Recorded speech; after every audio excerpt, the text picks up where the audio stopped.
L'année 2021 restera sans doute dans l'histoire tant elle se sera révélée marquante à tous les niveaux. Des chiffres de vente records sur le marché du manga français, un médium en plein essor qui ne cesse d'étendre son lectorat en allant même jusqu'à viser le grand public, mais ici on ne va pas s'intéresser aux chiffres mais au contraire, nous intéresser aux œuvres qui ont participé à la richesse de cette année. Entre la sortie de nouveautés populaires aux rééditions de certaines séries que l'on n'attendait plus, en passant par de belles surprises convaincantes, 2021 fut surtout l'année la plus riche en termes de sorties de qualité.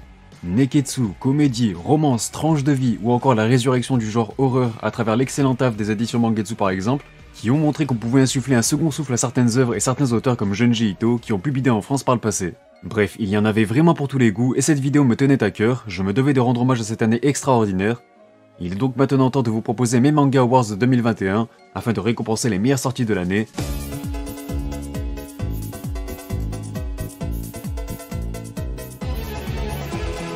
Mais avant ça, place au générique.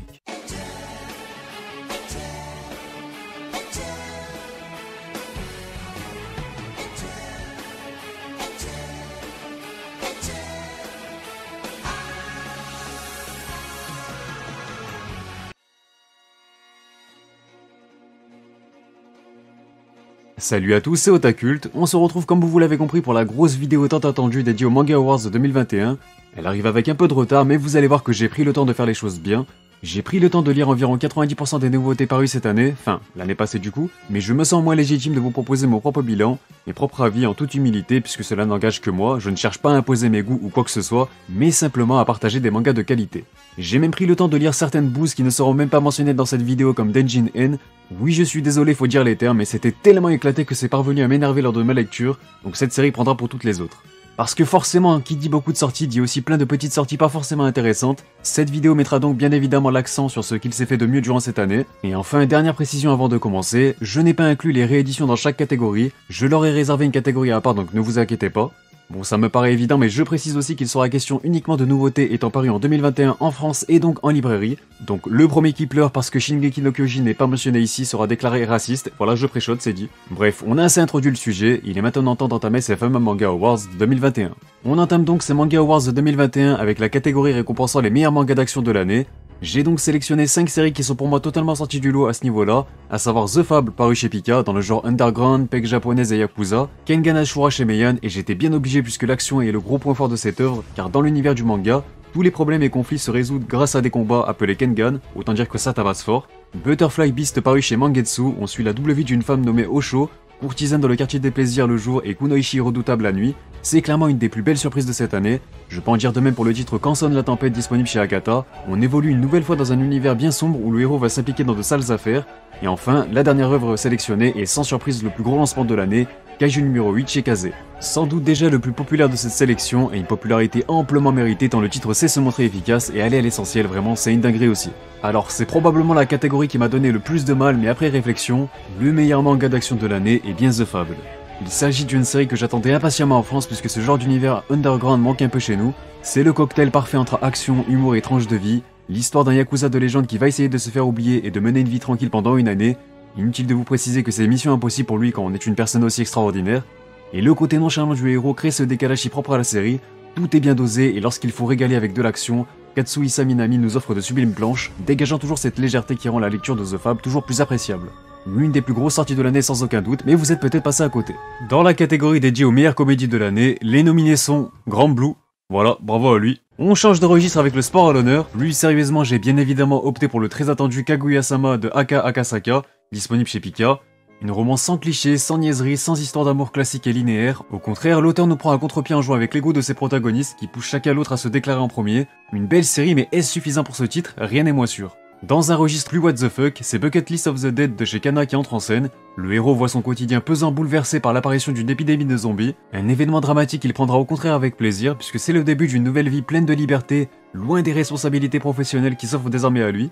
Dans un ton bien plus parodique cette fois-ci, je me devais de faire honneur à Teenage Renaissance paru chez Akata, un manga que l'on connaît bien puisqu'il est issu du Shonen Jump, un véritable hommage à l'art de la Renaissance avec un humour bien dosé et des clins d'œil plus ou moins subtils aux plus grandes œuvres d'art.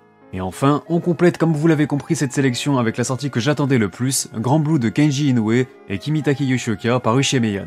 Et comme s'il y avait un suspense, je ne vais pas vous faire attendre plus longtemps puisqu'il y a zéro surprise, Grand Blue est de très loin la meilleure comédie de l'année à mes yeux. Grand Blue, c'est tout simplement le manga de la bonne humeur, le manga qui te redonne le sourire après une journée de merde, une véritable bouffée d'air frais comme si on était réellement à la plage avec notre belle bande de protagonistes, et c'est surtout le seul manga de cette liste qui parvient à me faire exploser de rire à chaque chapitre. Parfois, une seule case suffit à me donner le sourire, que ce soit les personnages qui sont tous déjantés mais surtout bien développés, car mine de rien, même si on parle d'une comédie, il ne s'agit pas que de simple enchaînement de gags, au contraire, plus ça avance et plus les personnages sont réellement développés, et j'apprécie de suivre l'évolution de leurs relations. Une ambiance chaleureuse et joviale sous la thématique de la plongée pour donner un aspect assez contemplatif à la série et faciliter notre immersion. Si ce n'est toujours pas fait, lisez Grand Blue. Avec l'Euro qui s'est déroulé l'été dernier, 2021 fait aussi plonger sous le signe du sport, et s'il n'y a pas eu tant de choix que ça, et j'entends par là des titres de vraie qualité, il y a quand même eu deux énormes sorties à ce niveau-là. La première étant Aowashi de Yugo Kobayashi, disponible chez Mangetsu, un manga de football qui transpire la passion à travers son héros Ashito motivé par de grandes ambitions et empli de rêves. Une belle histoire qui apporte son lot d'enjeux et de conséquences sur et en dehors du terrain, ce qui est bienvenu pour le développement des personnages aussi bien d'un point de vue psychologique que physique, et on sait que l'aspect mental et psychologique sont deux points fondamentaux dans un sport comme le football où beaucoup se joue dans la tête. Mais cette vision assez réaliste du football n'est pas un frein pour autant si vous n'êtes pas intéressé par ce sport, car Aowashi garde tout de même certains codes comme le dépassement de soi, l'esprit shonen qui font le succès des grands mangas de sport. Que vous aimiez le foot ou non, c'est clairement un incontournable du genre. Face à lui, Blue Lock du duo Yusuke Nomura et Muneyuki Kaneshiro disponible chez Pika. Un duel intéressant pour Aowashi car les deux mangas ont tellement une approche opposée du football qu'ils finissent par se compléter. Suite à un nouvel échec en Coupe du Monde, le Japon veut réagir pour se hisser sur le toit du monde, et pour cela, le projet Blue Lock voit le jour afin de former le plus grand attaquant de l'histoire qui aidera alors le Japon à viser le sommet. Si Aowashi met clairement plus en avant les valeurs du collectif, dans Blue Lock, on se concentre davantage sur l'égoïsme des attaquants. Le tout avec un concept plus ou moins innovant de Battle Royale Survival, où chacun des joueurs doivent se surpasser pour survivre aux différentes épreuves éliminatoires. Alors d'un côté c'est du chacun pour soi donc l'enjeu est constamment de taille, mais les joueurs doivent aussi apprendre à se servir des autres afin d'avancer au niveau supérieur. En vérité, on aurait pu remplacer le football par n'importe quel autre sport tant son concept est efficace, et en tant que passionné de football, n'étant jamais parvenu à accrocher réellement un manga de football, c'est ce même concept qui a su me surprendre. Le choix était difficile mais le côté plus sensationnel de Blue Lock m'a peut-être légèrement plus emballé. Ça ne se joue à rien, les deux méritent réellement le titre de meilleur manga de sport de l'année, et ce n'est pas pour rien qu'aucun d'autre manga ne figure dans cette catégorie, les autres faisant vraiment pas le figure à côté. Alors Blue Lock ou Aowashi, difficile de trancher mais si vous voulez vraiment vous battre dans les commentaires, n'hésitez pas, mon référencement vous remerciera. Sur ce, dans la catégorie des meilleurs mangas tranches de vie, les nominés sont Escala Yokohama paru chez Meian, une ambiance unique, le manga Feed Ghoul par excellence qui nous permet de nous évader dans le quotidien d'Alpha, entre quiétude et tranquillité, le parfait opposé de l'excellent one-shot My Broken Mariko chez Kiun, dans un registre bien plus dramatique, soulevant des thématiques bien plus pesantes. Je me devais également de sélectionner le très bon Blue Period disponible aux éditions Pika, une œuvre qui nous plonge quant à elle dans un domaine artistique où l'on suit la progression de Yatora dans le monde de l'art, milieu dans lequel il va enfin pouvoir trouver sa voie et s'épanouir. Entre suspense et historique, j'ai tout de même opté pour les carnets de l'apothicaire chez Kiun, puisque l'on suit le quotidien de Mao dans le quartier des femmes du palais impérial, où elle sera entourée d'intrigues et de complots au cœur du palais impérial. Donc certes ce n'est pas la même époque, c'est peut-être bien plus centré sur le suspense avant tout, mais j'ai vraiment bien aimé l'ambiance de ce titre et je me devais de le mettre en avant dans cette vidéo. Et bien entendu pour finir, certes Grand Blue est une comédie avant tout, mais comme je l'ai mis en avant plus tôt, c'est aussi un excellent manga tranche de vie, son ambiance est peut-être même son deuxième plus gros point fort. Cela dit, ce n'est pas mon gagnant dans cette catégorie puisque j'ai décidé de récompenser My Broken Mariko qui aura su se montrer impactant et bouleversant en un one-shot. Le deuil, l'impuissance face à la mort et la souffrance d'endurer la perte d'un proche tout en trouvant la force de continuer d'aller de l'avant, c'est l'histoire touchante de deux amis, Tomoyo et Mariko, qui m'a personnellement bien marqué. Et ce à tous les niveaux, tant par ses thématiques, sa narration ou encore ses dessins d'une justesse vraiment sublime. Je vous le recommande fortement, c'est vraiment le genre de série qui ne laisse personne indifférent, et là on parle seulement d'un one-shot, voilà, c'est pas un gros investissement, donc allez-y foncez. On change totalement d'ambiance histoire de basculer dans l'obscurité, puisqu'il est maintenant temps d'élire le meilleur manga d'horreur de 2021. Les nominés sont les chefs-d'œuvre de Junji Ito, paru chez Mangetsu, et oui évidemment c'est un peu l'année du grand retour du maître en la matière. J'ai aussi pensé à La déchéance d'un homme paru de son côté chez Delcourt Tonkam, deux titres inédits de l'auteur en France. Ils sont accompagnés par deux séries d'un autre auteur de renom dans le genre, à savoir Gutanabe, inspiré des chefs-d'œuvre de Lovecraft, avec en premier lieu Celui qui hantait les ténèbres et Le cauchemar d'Innsmouth, tous les deux disponibles chez Kiun, des traits sombres et si détaillés que la monstruosité qu'ils dépeignent en paraîtrait presque réaliste. Et pour compléter cette sélection, j'ai aussi choisi 17 ans chez Naban Edition, une série terminée en 4 tomes qui nous plonge pour le coup véritablement dans un quotidien réaliste avec de vraies problématiques mettant l'accent sur les pires côtés de l'homme, inspiré de l'un des faits divers japonais les plus terribles, l'histoire de Jungu Furuta qui fut kidnappé, séquestré pendant des mois, torturé, je vous passe toutes les pires saloperies possibles que tu peux infliger à un être humain, sans que personne n'ose lui venir en aide. À la différence de sa sœur pour ce qui est du manga qui se veut tout de même bien plus porteur d'espoir. Une chose est sûre, il y avait encore du choix et une solide concurrence, mais j'ai décidé de rester sur mon premier avis en récompensant les chefs-d'œuvre de Junji Ito. Je ne cache pas mon amour et mon fanatisme pour ce mangaka de génie, et cette série de 2 tomes est pour moi le parfait reflet de sa carrière, aussi bien d'un point de vue technique, dans la forme, les dessins, etc., mais surtout dans son approche de l'horreur. Ce ne sont pas des histoires qui suscitent une réelle peur à mon sens, mais plutôt un sentiment de malaise, d'angoisse et d'incompréhension parfois, une ambiance unique que je ne retrouve nulle part ailleurs. Et en prime, on a une édition totalement dingue de la part de Mangetsu, vraiment, le bouquin est magnifique, je vous recommande vraiment de vous mettre à Junji Ito, en plus on a la chance d'avoir un taf aussi quali. Voilà, au nom de tous les fans de Junji Ito, merci pour votre taf parce que c'est incroyable. Décidément, j'aime bien changer d'ambiance en un claquement de doigts puisque cette fois-ci, nous allons récompenser la meilleure romance de 2021. Les nominés sont donc Kaguya-sama Love This War, Kowloon Generic Romance et Saotome Love Unboxing. On va commencer par ce dernier que j'ai trouvé assez intéressant dans l'idée puisque l'on suit l'histoire de la populaire boxeuse Saotome, redoutable sur le ring mais au contraire bien plus réservée socialement parlant. Mais la romance qui s'installe avec un random de son école est peut-être trop cliché à mon goût puisque je ne supporte pas les personnages aussi timides et réservés. Faut un peu doser et le manga perd des points là-dessus. On est déjà revenu sur Kaguya-sama mais il s'agit aussi d'une romance qui sort bien du lot puisqu'elle s'amuse tout simplement avec les codes de son genre. Même si les gags sont peut-être un peu répétitifs à la longue, la relation entre Kaguya et Kurogane évolue véritablement au fil de l'histoire et en devient donc très plaisante à suivre. Cela dit, mon gagnant est bien Kowloon Generic Romance, disponible chez Kana. Ici on suit le quotidien de 2 adultes où une intrigue assez mystérieuse se met doucement en place pour nous interroger sur le passé de Reiko et Hajime, qui semblaient être bien plus proches à l'époque qu'ils ne le sont actuellement au début de l'histoire. Un sentiment de nostalgie voire même de mélancolie se dégage de cette œuvre, ce qui m'a particulièrement touché. C'est clairement mon petit coup de cœur en termes de romance. On enchaîne avec les meilleures rééditions de l'année et on a tellement été servi que je vous propose 10 nominés différents, à savoir Spiral, Shigurui, Yu Yu Hakusho, Dororo, L'école emportée, Sidou, Dragonhead, The Breaker, Tomie et enfin Eden. On va commencer avec L'école emportée chez Glénat parce qu'il s'agit aussi d'un grand classique de l'horreur où l'accent est mis sur les sombres côtés de la nature humaine lorsque l'homme est poussé dans ses derniers retranchements face à l'inconnu. Eden chez Panini pour rester sur du culte qui respire les années 90 avec une approche de la science-fiction et des thématiques vraiment pertinentes comme celle des dérives de l'humanité et les conséquences que les actes de l'homme peuvent avoir sur la nature et la planète. Malgré la présence d'un virus venant menacer considérablement son existence et même lorsqu'il est dos au mur, l'homme est toujours dicté par son égoïsme et ses plus sombres travers qui le conduisent à son autodestruction. Direction les éditions Meian pour un peu plus d'action avec The Breaker qui nous plonge dans le sombre univers de la pègre coréenne, dans laquelle le jeune et frêle Shin-woo va être impliqué en découvrant la véritable identité de son professeur Shun-woo, secrètement expert en arts martiaux. Cette rencontre va totalement changer sa vie. Clairement, si j'avais inclus les rééditions dans la catégorie action, on tenait un possible gagnant là. Toujours chez Meian, Shigurui pour son cocktail alliant Japon féodal, Eredo, samouraï, où l'on nous dépeint l'extrême cruauté de valeureux guerriers. Shigurui, c'est l'élégance dans la violence, une mise en scène totalement dingue nous offrant de sacrées scènes d'action avec un récit typé historique mais surtout maîtrisé. C'est un régal. Dragonhead chez Pika, encore un classique de l'horreur qui nous raconte l'histoire de 3 jeunes étudiants ayant survécu à un terrible accident de train causé par une catastrophe qui n'est pas tout de suite expliquée. De ce fait, c'est toute une intrigue mystérieuse qui se met en place, plongeant à la fois les personnages mais aussi les lecteurs dans une ambiance angoissante. Les survivants se retrouvent ensevelis sous un tunnel, dans l'obscurité la plus totale et surtout livrés à eux-mêmes. Encore une œuvre culte chez Delcourt Tonkam cette fois-ci, avec Dororo d'Osamu Tezuka. L'histoire d'un personnage touchant, Yakimaru, un infirme privé de tous ses sens depuis la naissance. Mais peu à peu, au fil que l'histoire avance, il finit par retrouver son humanité en quelque sorte. Un univers aussi entre des samouraïs, des démons, de la vengeance, le tout marié d'un petit côté historique mais aussi fantastique, il y a des arguments. Toujours chez Delcourt Tonkam, je me devais de citer Spiral du grand Junji Ito, pour beaucoup considéré comme son plus grand chef-d'œuvre, tant l'obsession autour d'étranges spirales fascine autant les personnages de l'intrigue que nous lecteurs. Comment ne pas avoir une pensée pour Yu Yu Hakusho avec la Star Edition parue en fin d'année chez Kana, classique absolu de Yoshihiro Togashi qui aura marqué l'âge d'or du Shonen Jump, un Neketsu que l'on ne présente plus, ou encore Tomie disponible chez Mangetsu sous une sublime réédition. C'est pour moi l'œuvre de référence de Junji Ito puisque celle-ci incarne Tomie, son personnage le plus emblématique et surtout insaisissable. Une œuvre qui illustre également l'évolution de l'auteur aussi bien dans le fond que dans la forme, une porte d'entrée idéale vers son univers si atypique. Quand bien même et ce avec tout le mal du monde, j'ai finalement opté et privilégié la découverte avec Sidou, qui est donc ma réédition favorite de 2021. L'un de mes plus grands coups de cœur de l'année signé Tsutomu Takahashi, on suit donc l'histoire de 2 enfants livrés à eux-mêmes dans un univers effroyablement sombre et surtout ravagé par une épidémie de choléra où ils vont être contraints de choisir la voie du sabre afin de devenir plus forts. C'est donc dans un Japon totalement ravagé par le choléra et surtout où tout est régi par la loi du plus fort et souvent par des pourritures de la pire espèce qu'ils vont devoir grandir et évoluer. Il y a non seulement de l'action puisque l'univers de samouraï s'y prête, mais c'est surtout l'histoire touchante de la survie de 2 orphelins qu'on a envie de voir évoluer. Personne ne leur fait de cadeau, ils vont apprendre à s'entraider et se reposer l'un sur l'autre afin de s'endurcir. C'est en tout cas devenu pour moi un des mangas les plus incontournables que j'ai pu lire ces dernières années. On continue avec la catégorie dédiée aux meilleures suites, donc pas forcément des nouveautés de 2021.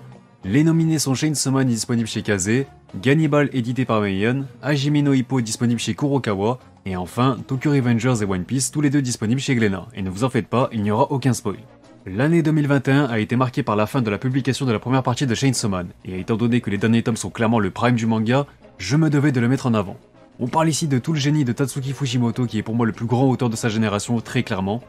Des choix imprévisibles et surtout osés pour une œuvre publiée dans le Shonen Jump, réputé pour son côté très codifié. Claque sur claque, vraiment l'imprévisibilité est le terme qui définit le mieux ce petit bijou sans spoiler. Makima Supremacy évidemment. Ensuite Gannibal qui est sans aucun doute l'une des séries que je prends le plus de plaisir à lire et à suivre en ce moment.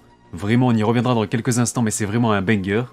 La sélection de Hippo était tout aussi impérative au vu d'un événement majeur qui est enfin arrivé en France avec la sortie du 11e volume de la saison 6, le 120e tome de la série.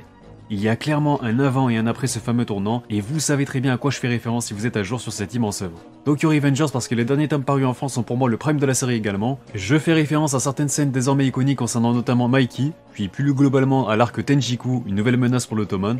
Des tomes plus palpitants les uns que les autres, où les actions de Takemichi ont plus que jamais de lourdes conséquences dans son présent. Et enfin, One Piece pour la symbolique du tome 100, car bien que je ne sois pas encore totalement satisfait par ce que nous propose Oda sur Wano, cela reste dingue de nous proposer encore un tel niveau d'intensité et de cohérence surtout, passé la centaine de volumes maintenant.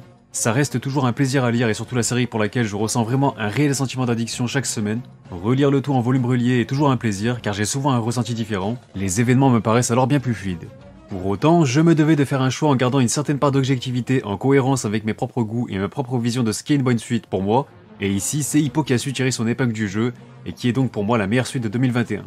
Je suis désolé mais le fameux événement dont je parle est tellement puissant, tellement inattendu que j'ai aucun mot assez fort pour décrire avec exactitude ce que j'ai ressenti à ce moment précis. C'est surtout la preuve indéniable qu'au-delà de sa longueur, Hajime no Ippo ne cesse de se renouveler et de captiver ses fans sur un sport comme la boxe. On est à plus de 130 volumes au Japon et je n'ai pour le moment toujours pas ressenti de longueur ou quelconque lassitude. Il reste toujours le meilleur manga de sport aux côtés de son père spirituel qui est Ashita Nojo bien sûr. Avant de désigner le meilleur manga de 2021, je tenais à vous partager mes plus grands coups de cœur de l'année.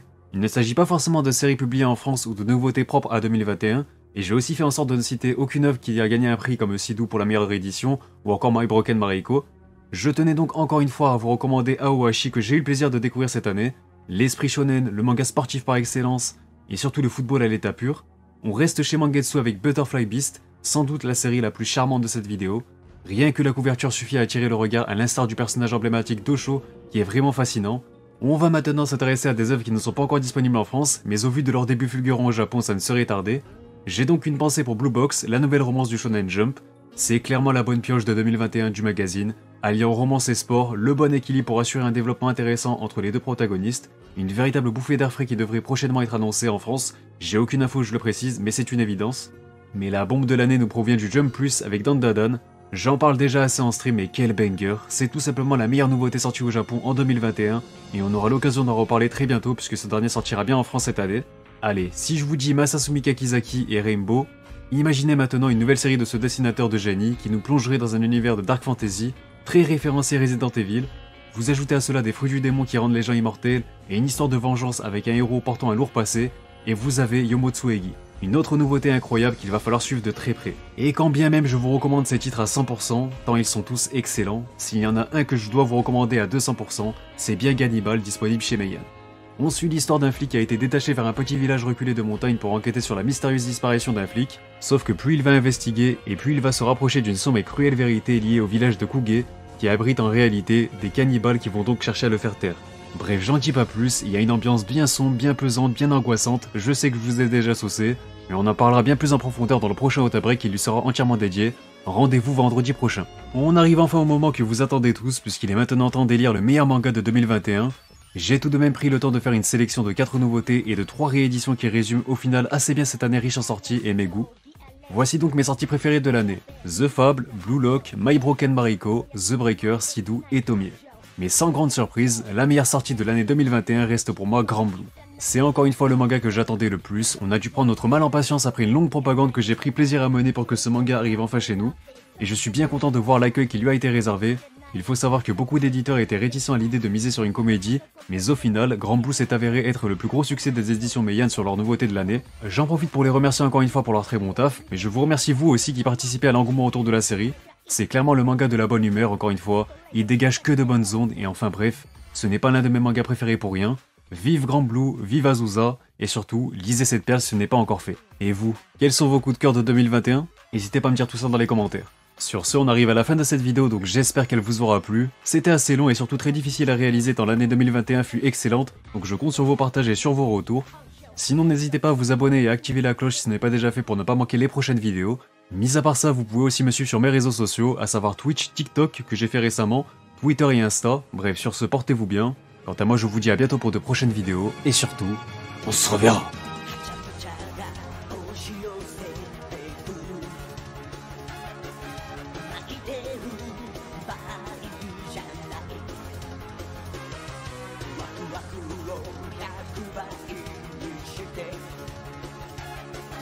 パーティーの主役